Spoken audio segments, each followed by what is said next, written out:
எல்லாருக்கும் வணக்கம். கொஞ்சம் பேசணும். எதனால் இத்தனை நாள் வீடியோ வரலன்னு உங்களுக்கு சொல்லணும்னு தான் வந்திருக்கேன்.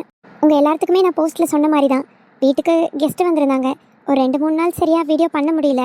சரி, ஓகே, 2-3 நாள் தானே, அதுக்கப்புறம் பண்ணிக்கலாம் அப்படின்னு நினச்சேன். அப்புறம் எனக்கும் உடம்பு சரியில்லாமல் போயிடுச்சு. எல்லாரும் வீடியோ ஏன் போடலைன்னு கேட்க ஆரம்பிச்சிட்டிங்கன்னு நான் ஹாஸ்பிட்டலில் இருக்கும்போது உங்களுக்கு இந்த மாதிரி உடம்பு சரியில்லைன்னு போஸ்ட் போட்டிருந்தேன். அதை பார்த்துட்டு எல்லாருமே எங்கள் ஹெல்த்தை பார்த்துக்கோங்க, வீடியோ கூட அப்புறம் போடுங்க, முதல்ல உடம்பு தான் முக்கியம்னு எல்லாரும் சொல்லியிருந்தீங்க.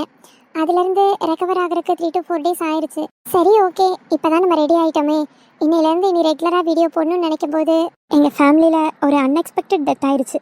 வயசானவங்க யாராவது இறந்துருந்தா கூட பெருசாக தெரிஞ்சுக்காது. நான் எங்கள் அண்ணி இறந்துட்டாங்க. ஆமாங்க, எங்கள் அண்ணி ரொம்ப சின்ன வயசு தான். அவங்களுக்கு ஒரே ஒரு பாப்பா இருக்கா. இன்னும் ஸ்கூல் கூட சேர்த்தல. இப்போ தான் சேர்க்கணும்னு பேசிகிட்டு இருந்தாங்க. வர ஜூனில் இருந்து தான் அவளை ஸ்கூலே சேர்க்கணும். அதுக்குள்ளே இப்படி ஆயிடுச்சு. போன வீக் ஃப்ரைடே ஈவினிங் இறந்துட்டாங்க. என்னால் இதை கேட்டு நார்மலாக இருக்கவே முடியல. அது அவ்வளோ ஒரு தாக்கத்தை ஏற்படுத்திடுச்சு. இது கேட்டுட்டு நான் உடனே ஊருக்கு கிளம்பி போயிட்டு நான் நேற்று தான் ரிட்டன் வந்தேன். ஆனால் லைஃப் எவ்வளோ அன்பிரடிக்டபிள்னு நான் அப்போ புரிஞ்சுக்கிட்டேன். சொல்ல போகணுன்னா, எனக்கு நாளைக்கு ஃபஸ்ட் இயர் வெட்டிங் ஆனிவர்சரி. போன வருஷம் இதே நாளைக்கு இந்த டைம்லலாம் அவங்க என் கல்யாணத்தில் இருக்காங்க. எனக்கு மெஹந்தி வச்சு விட்டு என் கல்யாணத்தில் வேலையெல்லாம் பார்த்து சந்தோஷமாக ஆடி பாடி இருந்தாங்க. ஆனால் கரெக்டாக 1 year இப்போ அவங்க இல்லை. நான் எங்கள் அம்மாவுக்கு ஒரே பொண்ணு. எங்கள் அம்மாவுக்கு 2 அக்காங்க. 2 பெரியம்மா வீட்லேயுமே பசங்க இருக்காங்க. மொத்தம் எனக்கு 6 அண்ணன், ஒரு தம்பி. அந்த 6 அண்ணனில் என் கல்யாணத்து டைமில் எல்லாருமே சொன்னாங்க, அந்த அண்ணன் தான் அவ்வளோ வேலை செஞ்சான் உனக்காகன்னு. போன வருஷம் அப்படி சந்தோஷமாக என் கல்யாணத்தில் வேலை செஞ்சு என் கண்ணு முன்னாடி சுற்றினவங்க இப்போ இல்லை.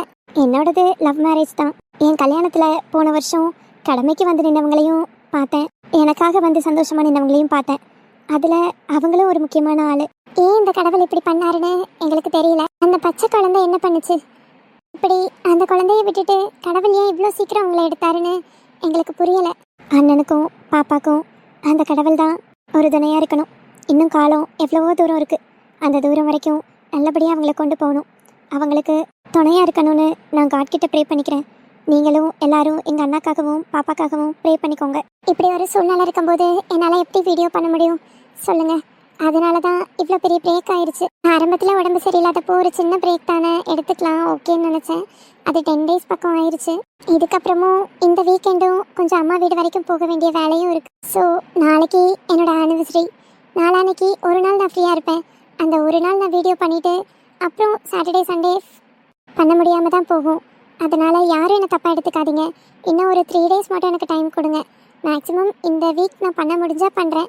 அப்படி இல்லைனா இந்த ஒரு 3-4 days மட்டும் விட்டுருங்க. மண்டேலேருந்து உங்களுக்கு ரெகுலராக நான் வீடியோ கொடுக்குறேன். உங்கள் எல்லாத்துக்கிட்டையும் நான் சாரி கேட்டுக்கிறேன். இவ்வளோ நாள் வீடியோ போட முடியாததுக்கு என் சிச்சுவேஷனையும் புரிஞ்சுக்கோங்க. உங்களுக்கு எல்லாத்துக்கும் ஸ்டோரியும் மறந்துருக்கலாம், சாரி. நீங்கள் என்னோடய ஸ்டோரியெல்லாம் திரும்ப ரிப்பீட் பண்ணி கொஞ்சம் பாருங்கள். அப்போ தான் உங்களுக்கு ஸ்டோரி கண்டினியூட்டி புரியும். நான் நெக்ஸ்ட் வீக்லேருந்து உங்களுக்கு கன்ஃபார்ம் வீடியோ கொடுக்க ட்ரை பண்ணுறேன். நிச்சயம் வீடியோ நான் கொடுக்குறேன். தேங்க்யூ.